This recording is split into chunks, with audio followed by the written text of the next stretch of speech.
we are going to say what is regression testing. So in regression testing, whatever we have implemented, okay, so something we have implemented, like suppose we have implemented feature, any another feature, okay. So suppose on Amazon we have Amazon Pay, and Amazon Pay we have too many features, different features, right? Some recharge section is there,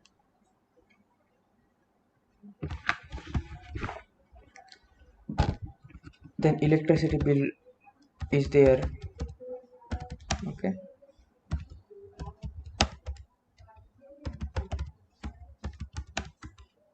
Car and bike insurance is also there,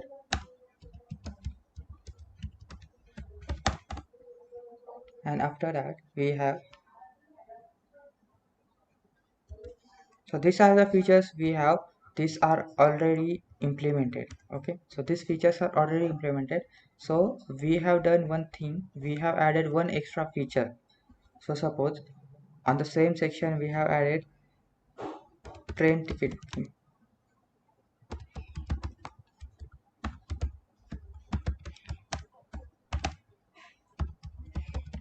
So this one is an extra feature which we have implemented. So because of this feature, the functionality of recharge electricity and car and bike insurance is not working. Is not working, or getting some trouble or error on the same when doing recharge section, when we are using recharge section, electricity bill payment and car and bike insurance, okay. So this is happening because of what we have added new feature, right? Because that feature is impacting on other modules. So when these things happen, that is what regression testing is, okay. So what is regression testing? So regression testing is the testing in which we will check whether a code change has not unfavorably disturbed current feature and functions of an application. So because of, we have added one extra feature, train ticket booking, which will be implemented latest by development team. So this one is the latest, okay, and these three features are implemented previously. So because of this feature, the code is impacted and the working is not correctly working, is we are not going to get correct input because of this, because we have added new feature, right? We have added latest ticket booking, but because of this, recharge electricity and car insurance is not working properly. So the meaning is what, the feature is impacting on other features and it's not working. So that is what regression testing मतलब क्या है कि हम लोगों ने अगर कोई नया फीचर इम्प्लीमेंट किया है और उसके साथ हमारे कुछ प्रीवियस एग्जिस्टिंग फीचर्स है, जैसे कि ये वाले, इनका डेवलपमेंट हुआ था, वो अच्छे से चल रहे थे, ठीक है, वो अच्छे से स्टेबल है, लेकिन एक नया फीचर आया था जिसको हम टेस्ट कर रहे थे। सो टेस्ट करते वक्त हमें क्या हो रहा है, रिचार्ज सेक्शन है, इलेक्ट्रिसिटी बिल पेमेंट है और कार एंड बाइक इंश्योरेंस है, इसको हम टेस्ट कर रहे हैं। टेस्ट करते करते अगर मैं इसको देख रहा हूँ, इन तीनों फीचर को, तो इसके ऊपर इम्पैक्ट हुआ है। क्यों इम्पैक्ट हुआ है? क्योंकि कुछ चेंजेस है वो इम्पैक्ट हो रहे हैं इन अदर सेक्शंस को जो पहले स्टेबल थे, तो उसे बोला जाता है regression testing, okay. Generally testers do regression testing to check is there any impact on different module in the application, ठीक है। तो हम रिग्रेशन टेस्टिंग ज़्यादा से ज़्यादा क्यों करते हैं? क्योंकि हमें देखना होता है कि जब भी हम कुछ नया फीचर टेस्ट कर रहे हैं तो प्रीवियस फीचर्स के ऊपर इम्पैक्ट नहीं होना चाहिए, प्रीवियस फीचर्स भी वर्किंग होनी चाहिए और इससे भी वर्किंग होना चाहिए, राइट। ऐसा कोई इम्पैक्ट नहीं आना चाहिए उसकी वजह से, उसे बोला जाता है रिग्रेशन टेस्टिंग। सो हम लोग रिग्रेशन टेस्टिंग में क्या क्या करते हैं, is the basic thing. Regression testing करना आपको समझ में आया रिग्रेशन टेस्टिंग क्या है, लेकिन रिग्रेशन टेस्टिंग में हम लोग क्या क्या करते हैं, ठीक है। तो जो कुछ भी न्यूली एडेड फंक्शनैलिटी रहेगी और सिनारियो रहेंगे उनको टेस्ट करेंगे, ठीक है। जो कुछ भी न्यूली एडेड सिनारियो है, टेस्ट केसेस है, उन्हें हम ऐड करेंगे, चेक करेंगे, ठीक है। उसके बाद में इसके पहले जो कुछ भी फेल्ड हुआ था इसके रिलेटेड, ठीक है, ये तो स्टेबल है, लेकिन फिर से एक बार देखते हैं, कुछ डिफेक्ट मिले होंगे, इनके रिलेटेड भी डिफेक्ट मिले होंगे जो स्मॉल रहेंगे, तो वो भी ठीक हो रहा है या नहीं वो भी चेक करेंगे। ठीक है, वो फीचर न्यूली एडेड फंक्शनैलिटी और सिनारियो को टेस्ट करने वाले फेल टेस्ट केसेस जो थे उनके ऊपर चेक करने वाले इम्पैक्ट क्या हो रहा है। ठीक है, उसके बाद में हाई प्रायोरिटी टेस्ट केसेस जो हमारे रहेंगे। ठीक है, हाई प्रायोरिटी टेस्ट का मतलब क्या, हैप्पी पाथ्स। ठीक है, जो बहुत इंपॉर्टेंट है, जैसा कि कोई ऑर्डर प्लेस कर रहे हो आप। ठीक है, तो रिचार्ज के लिए क्या है, आप ऑर्डर प्लेस करके देखो। ठीक है, नहीं कोर फंक्शनैलिटी क्या है इसकी,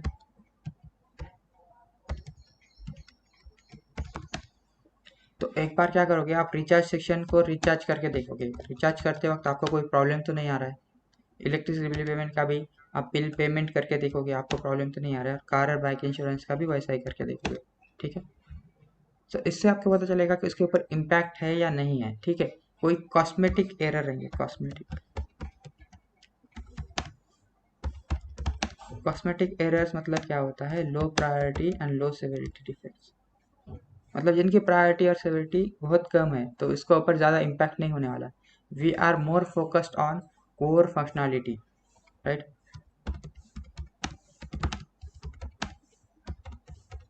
इसका कुछ इम्पैक्ट नहीं होने वाला है कॉस्मेटिक एरर्स का उस एप्लीकेशन के ऊपर। ठीक है, तो जितने भी हाई प्रायोरिटी टेस्ट केसेस रहेंगे उन्हें हम टेस्ट केस एग्जीक्यूट करेंगे, फेल टेस्ट केस रहेंगे उससे चेक करेंगे, और उसके बाद में अगर टाइम मिला तो we will go for low and medium priority test cases. ठीक है, इसके लिए देखो कि हमारे पास ये लिटर फीचर्स था, तो हमें सबसे पहले कोर फीचर्स देखने हैं। ठीक है, ये फीचर्स देखते वक्त हम लोग क्या चेक करेंगे, अभी इसे हम फिर से री एग्जीक्यूट पूरा तो पूरा नहीं करते बैठेंगे, राइट। तो इसके लिए हम लोग वन हैप्पी पाथ लेंगे। ठीक है, हैप्पी पाथ मतलब आपको समझ में आया ना क्या होता है, तो सबका हैप्पी पाथ चेक करेंगे और उससे हमें पता चलेगा कि इसके ऊपर इम्पैक्ट है या नहीं। वन राउंड ऑफ टेस्टिंग वहाँ पे लेंगे, उससे हमें पता चलता है ओके हैप्पी पाथ वर्क हो रहा है, मतलब देयर इज नो इम्पैक्ट। ठीक है, और अगर हैप्पी पाथ वर्क नहीं हो रहा है तो it's causing some errors, it's giving us some errors because it's impacting on that functionality also, right. We also write new test cases for regression testing so we can check overall functionality of the application, but test cases can cover end-to-end flow functionality, right. अब regression testing जो हम लोग करते हैं, तो regression testing के लिए हम लोग टेस्ट केसेस भी लिख सकते हैं। ठीक है, लेकिन रिग्रेशन टेस्टिंग के लिए हमें, जैसे मैंने देखा, हमें हैप्पी पाथ चेक करना है, राइट। तो टेस्ट केस जो रहेंगे वो टेस्ट केसेस भी end to end scenarios cover करने वाले रहेंगे, एंड टू एंड फंक्शनैलिटी।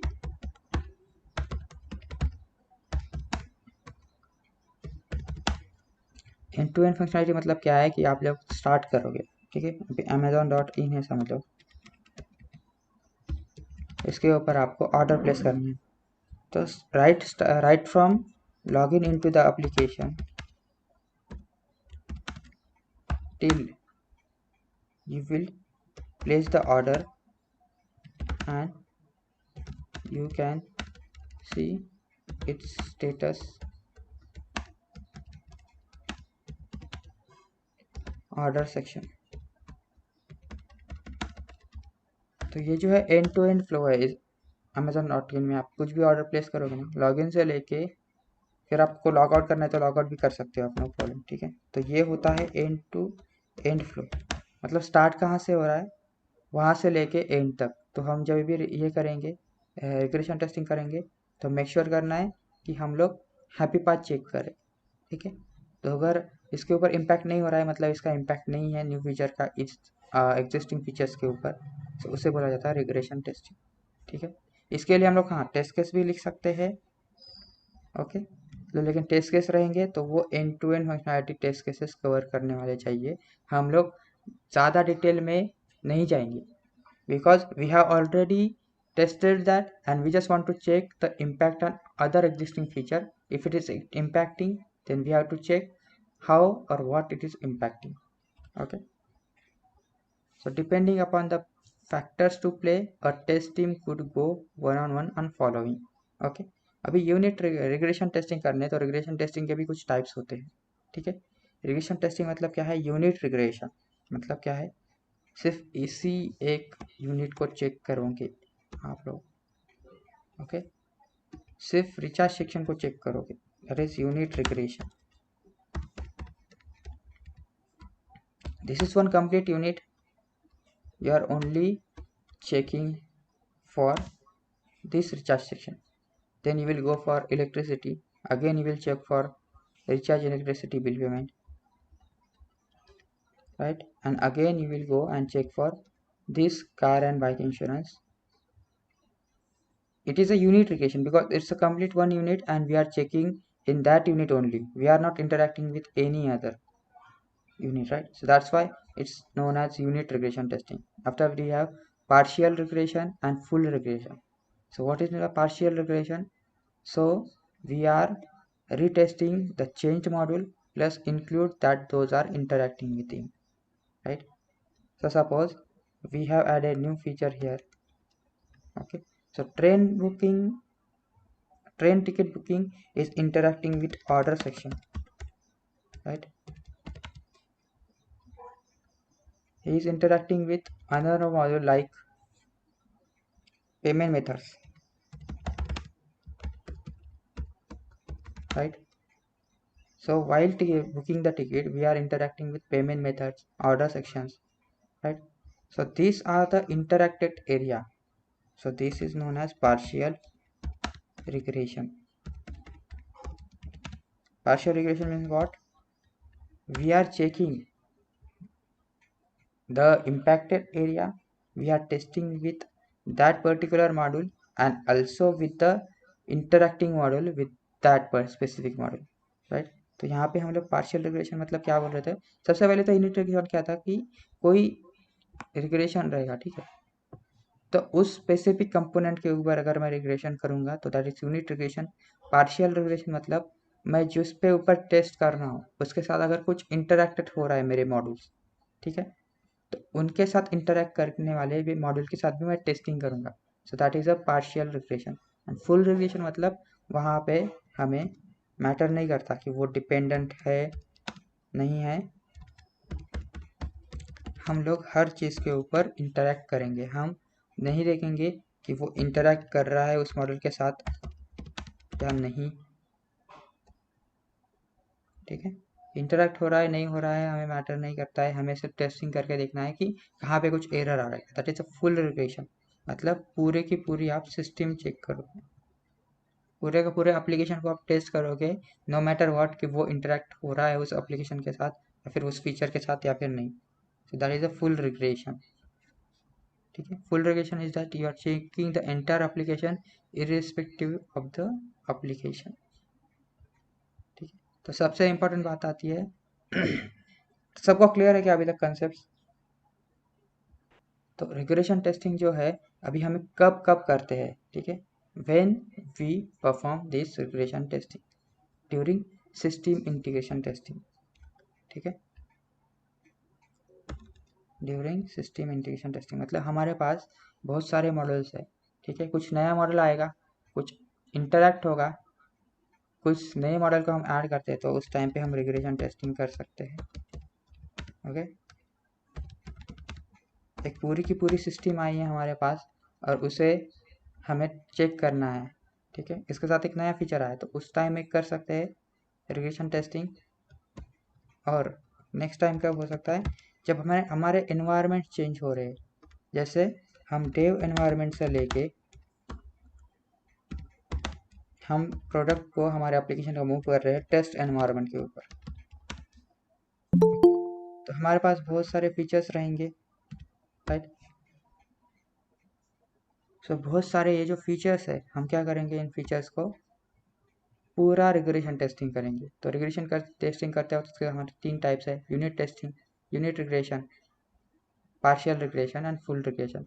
ये रिग्रेशन करने के बाद हम लोग जब हमारा एप्लीकेशन डेव एनवायरनमेंट से लेके टेस्ट एनवायरनमेंट या फिर टेस्ट एनवायरनमेंट से लेके यूएटी से लेके अगर प्रोडक्शन में जा रहा है, तो जब भी कभी एनवायरनमेंट चेंज होगा हम लोग रिग्रेशन टेस्टिंग करके देखेंगे कि यहाँ पे कुछ एक नया फीचर ऐड करेंगे हम लोग, राइट।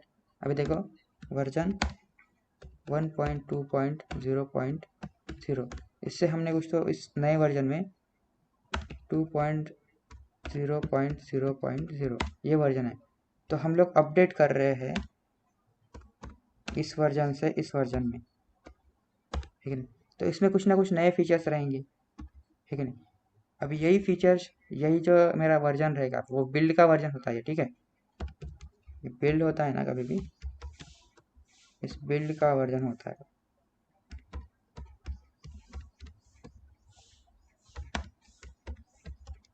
बिल्ड वर्जन होता है, जैसे कि मुझे समझ में आना चाहिए कि मेरा इस फीचर में, इस वर्जन में मेरा क्या क्या गया है नया वाला, ठीक है। कभी भी आप ये देखते होगे, आपका कभी मोबाइल हो रहेगा, ठीक है। मोबाइल को कभी अपडेट आता है, तो इसका वर्जन भी वैसा होता है उस अपडेट का, 1.2.0.0। फिर इसका अगर कुछ छोटे से फीचर्स रहेंगे, ठीक है, छोटे से फीचर्स रहेंगे जो यहाँ पे कुछ डिफेक्ट्स थे उस ऑपरेटिंग सिस्टम में। जैसे आप मतलब वन प्लस यूज़ करते होगे, तो उसमें होता है ऑक्सीजन ओएस। कोई लोग MI यूज़ करते होंगे तो उनके लिए MI UI है, ठीक है, MI UI OS है। और अगर कोई एप्पल यूज़ करता होगा तो उनके लिए iOS है। तो आपको कुछ छोटे छोटे अपडेट आते रहेंगे जो रहेंगे 1 GB के आसपास, या फिर 700-800 MB के, ठीक है।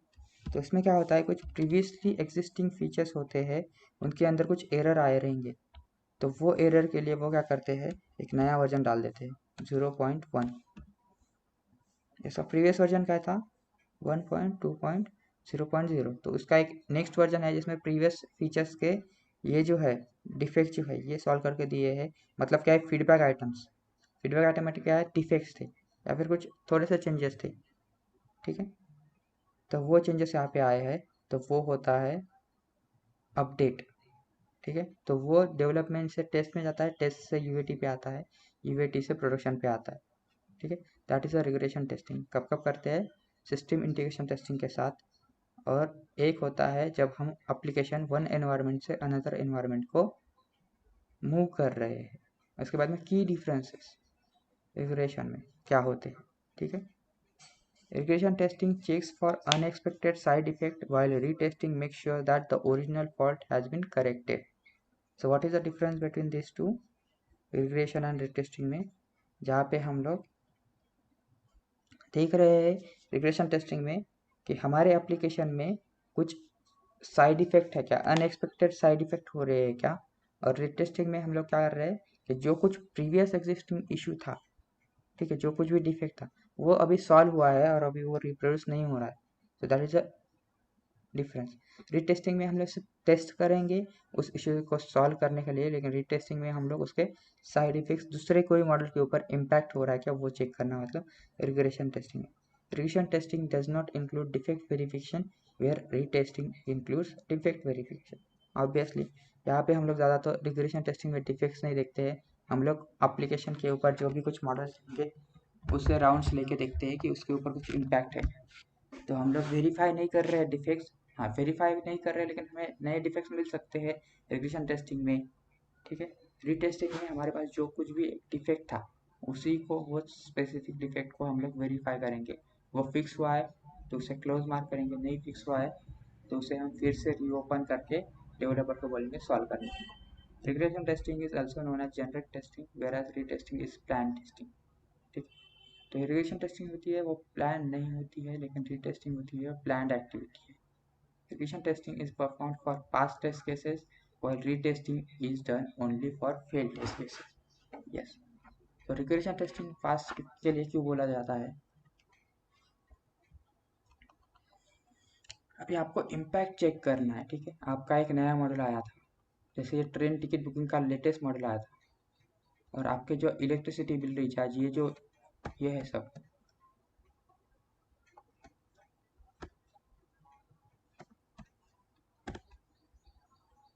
ठीक है। ये सब है, रिचार्ज है, इलेक्ट्रिसिटी बिल है, कार एंड बाइक इंश्योरेंस, ये सब एग्जिस्टिंग फीचर है। इसको हमने टेस्ट कर लिया था, ये स्टेबल फीचर थे, मतलब क्या, इनके टेस्ट केसेस भी पास्ट हो जाएंगे, राइट, है कि नहीं। तो ये इसलिए बोला गया है कि ये पास्ट टेस्ट केसेस है, performed for past test cases while retesting is done only for fail test cases. Retesting क्यों करते हैं हम लोग, क्योंकि कुछ डिफेक्ट मिला था, वो डिफेक्ट हमारे पास है, लेकिन उस डिफेक्ट में हमारे पास फेल टेस्ट केस रहेंगे, क्योंकि हम लोग डिफेक्ट जब एग्जीक्यूशन करेंगे तब टेस्ट केस एग्जीक्यूट करते हो हमें कुछ डिफेक्ट मिला, तो वो टेस्ट केस फेल्ड होंगे, उसके रिलेटेड हम लोग डिफेक्ट लॉक करेंगे, डेवलपर को आस्क आस्क कर पूछेंगे कि वो डिफेक्ट सॉल्व करके दो, तभी जाके हम लोग क्या करेंगे उस डिफेक्ट को, जब भी वो जो डिफेक्ट है वो डिफेक्ट आगे जाके रिटेस्टिंग करने बैठूँ मैं एक डिफेक्ट के लिए, तो वो डिफेक्ट का मैं डेवलपर ने फिक्स मार्क किया है, ठीक है। तो मैं जब आ रहा हूँ, ठीक है, मुझे मेरे पास जब बिल आया तो मैं चेक कर रहा हूँ उस डिफेक्ट को, मुझे समझ में आया कि वो डिफेक्ट है ना, उसने फिक्स मार्क किया है, डेवलपर ने फिक्स मार्क किया है, तो वो डिफेक्ट को मैं चेक करूँगा एक बार, ओके।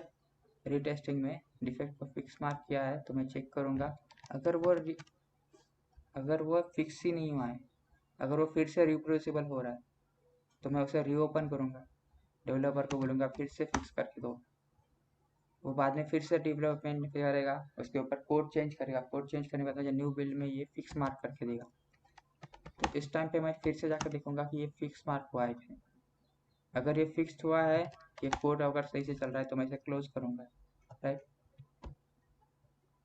तो ये होता है रिग्रेशन टेस्टिंग में, जहाँ पे हम लोग फेल टेस्ट केसेस रहेंगे, राइट। अभी ये बग ही रीओपन हुआ है तो मैं फेल टेस्ट केसेस फिर से एग्जीक्यूट क्यों करूँगा, ठीक है।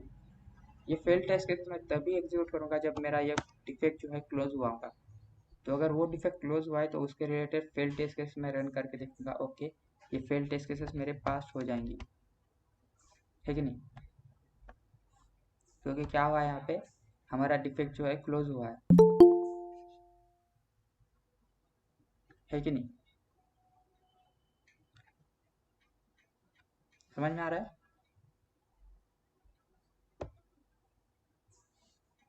उसके बाद में यस देखेंगे सर। रिग्रेशन एंड रीटेस्टिंग क्या होता है, तो वही है हमने अभी तक जो देखा था कि regression testing is carried out to confirm whether a recent program और code changes has not adequately affected existing features, ठीक है। रीटेस्टिंग क्या है, retesting is carried out to confirm the test cases that failed in the final executions are passing after the defect are fixed, जो ही आपने मैंने अभी बताया वही है इसमें। The purpose of regression testing is that new code changes should not have any side effects on existing functionality। यहाँ पे हम लोग retesting is done on the basis of fixed defect fixes, ठीक है। Defect verification is not a part of regression testing। Defect verification is a part of regression testing। Based on the project and availability of the resources, regression testing can be carried out parallel with retesting, ठीक है। Retesting के side parallel कर सकते हैं, लेकिन ये जो है एक्टिविटी रिटेस्टिंग अलग से करते हैं। Priority of retesting is higher than regression testing, so it is carried out before regression testing, ठीक है। इसकी प्रायोरिटी ज़्यादा है रिटेस्टिंग की, क्योंकि जब भी रिटेस्टिंग करेंगे तो फेल टेस्ट केसेस रहेंगे, डिफेक्ट्स रहेंगे, तो डिफेक्ट जब क्लोज रहेंगे तभी जाके हम लोग रिटेस्टिंग कर सकते हैं, क्योंकि वो पास टेस्ट केस के ऊपर होता है। तो किसी कुछ डाउट्स है रिग्रेशन टेस्टिंग में?